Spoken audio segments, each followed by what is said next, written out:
how beautiful that is. It couldn't be better.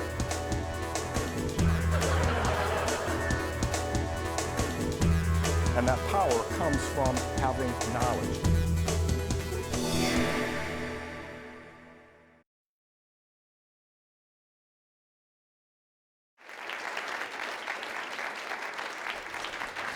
Now, everybody's been told at one time or another, hey, don't take it personally. Let's spend some time talking about the temperament group that can't not take it personally, the NFs. The NFs. If you primarily gather information through intuition, so you're off in the future looking at the big picture, abstraction, imagination, possibilities, and then you make decisions on all these futuristic data subjectively, kind of interpersonally, based on human-centered values, then you're going to join about 12%. That's it. 12% of the population as an NF. Now, there are differences, of course, in an extroverted and an introverted NF, or NFs who prefer judging and NFs who prefer perceiving. But if you have in your type intuition plus feeling judgments, the combination of those two are going to make you look behaviorally far more alike than any differences you have will separate you. For instance, all NFs eat, sleep, and breathe personalization. Personalization. That NFs are the first in line to sympathize, to empathize with somebody. These are the people. That these are the folks who are first in line to put a human face on the relationship, on the conflict, on the workplace, on the team, on the animal, on the world. There's nothing in the world so objective that an NF can't personalize it. And in some cases, over-personalize it. And so what that looks like is that I hear Sarah here talking to Cash about Kim, and I get offended. And you could say, well, wait a minute, why are you getting offended? That has nothing to do with you. No, everything has to do with me. And welcome to the world of the NF. Now, you could say that all of that self-orientation and that personalization, that's just F, that you attribute that with feeling judgments. And to some degree, that's true. But realize that the NFs are the super Fs, called so because NF is the only temperament that is 100% F. No other temperament can say that. But 100% of the types within this temperament are F. And because of that, all of the F characteristics are going to seem kind of obvious, magnified, in some cases even extreme. So they're the super F. They're super circumstantial. Super people first, problem second. And whereas all Fs can personalize, here we have a group that can't not personalize, the NFs. Now, the NF quest, every type has a quest. The NF quest is identity. NF's quest for identity. NFs are driven to ponder the questions of who am I? What am I all about? Why am I always asking myself these questions? Is this the right job for me? Is this the right relationship for me? What about this training? Is this a good training for me? And this video? What is this video going to teach me about me? And NFs are constantly questing for this, and NFs wake up. You will never know. You will never know the answer. As with all quests, really is the journey and not the destination that is the important thing. And as soon as you've answered those questions, another question just presents itself. Wow, I have this identity. I've never really had this identity before. What's it like to have this identity? And whoop, off you go again, questing some more. Now, realize that NFs are not only questing for their own identities, but they're also interested in yours as well. Sally, why did you say that? That's interesting that you think that. I want to get to know you a little bit better and get to know what makes you tick. That's fascinating. Now, spoken or not, NFs are also very interested in what's going on with you and who you are and what you're all about. And it doesn't have to be verbalized. It's as if the NF has a radio that's tuned into that frequency, and that interpersonal frequency. And so they're also questing for your identity as well. Now, if the NFs had a motto, it would be, I'm an NF and I'm here to help. Give me something I can do to help. Give me some way that I can please you. Give me some cause I can support. And NFs love turning their jobs, turning their relationships, turning their careers, turning their lives into causes. Fighting the good fight under the noble banner that supports my values. Now, here in that, a lot of values orientation, well, these are the super Fs, so super values oriented. Here also in that these are the idealism, but these are the idealists. David Kiersey, from whom all of this temperament work comes, actually called this group the idealists for that very reason. And so I'm an NF and I'm here to help. Give me a cause I can support. You don't know many NFs who don't like and who don't automatically root for the underdog in some way. And that's another cause that I can support.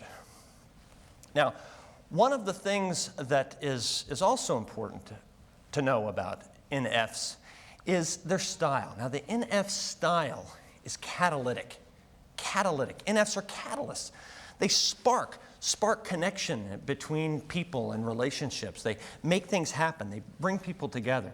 Now, one thing about Fs that you need to know to understand how it manifests itself in this super F group is that Fs make decisions. Feeling judgers make decisions as if there's a bridge that goes from me to you. And this is a bridge that is made out of respect, maybe admiration, certainly trust, affection to the degree that that's appropriate for our relationship. It is a personal and interpersonally constructed bridge.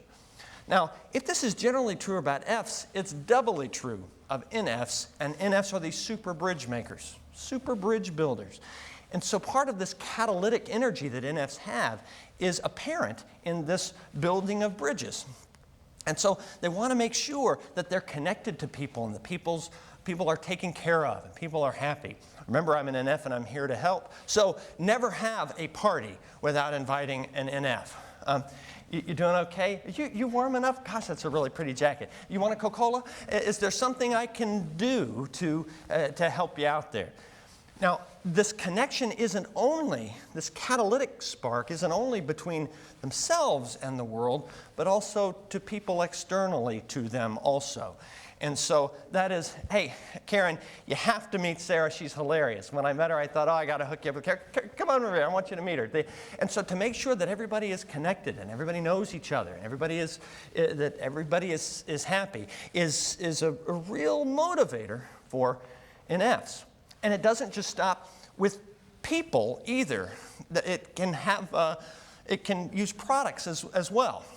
And so, hey, Paul, I'm using this toothpaste. Man, I think you're going to love it. I was using some this morning. I think I got to take some of this into Paul. Tomorrow I'll take some in, and I think you'll really like it. Remember that part of my natural tendency is to probe, who are you? What do you want? What do you need? What are you about? I'm an NF and I'm here to help, and so how can I then build bridges and bring you together with whatever that is? Now, the benefits of that, to me, seem clear.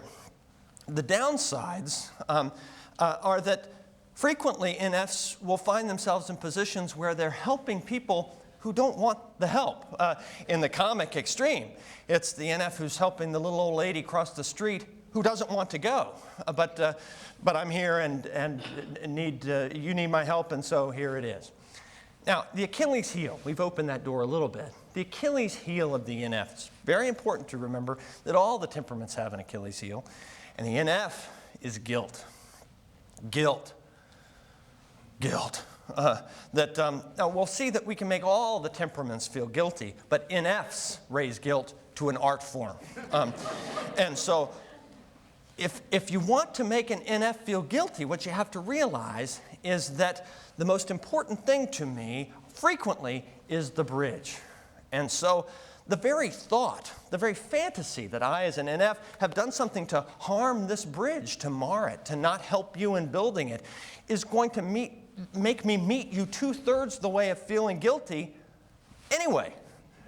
And so you don't know many NFs who aren't able to work themselves into a nice froth of guilt over just about anything. Read the newspaper, watching the nightly news. Did you see that storm in Bangladesh. Within 5 minutes, it was their fault.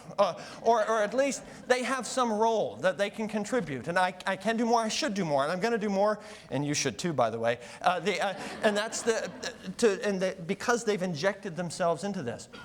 I realize that NFs will feel guilt very quickly. You want to zing an NF with guilt? Just tell them that the bridge has been damaged. And so, Brenda, I trusted you, and I can't believe that you would say something like that to me. I thought we were better friends than that. That really hurt. And you've got an NF that's now in some pain because you've let me know that this bridge has been damaged. Now, we'll see that a similar comment said to other temperaments that wouldn't even make it up on their radar screen. But to an NF, that can be a dagger through the heart. Now, realize, all of these traits are double-edged swords, and NFs will make you feel guilty, or try, at the drop of a hat. That's also a weapon that an NF will draw. And now what that looks like is this. Oh, don't worry, Ann. I'll do it myself. I always do.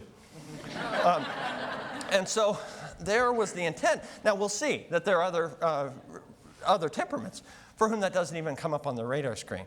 But for the NF, guilt is because it is so interpersonal and so about the relationship and the bridge, so subjective, is something that NFs will readily feel and also readily subject others to, or that's something that is just normally transacted. That's part of the NF way. So in your study and dealing with these different personality temperaments and behavioral patterns, don't forget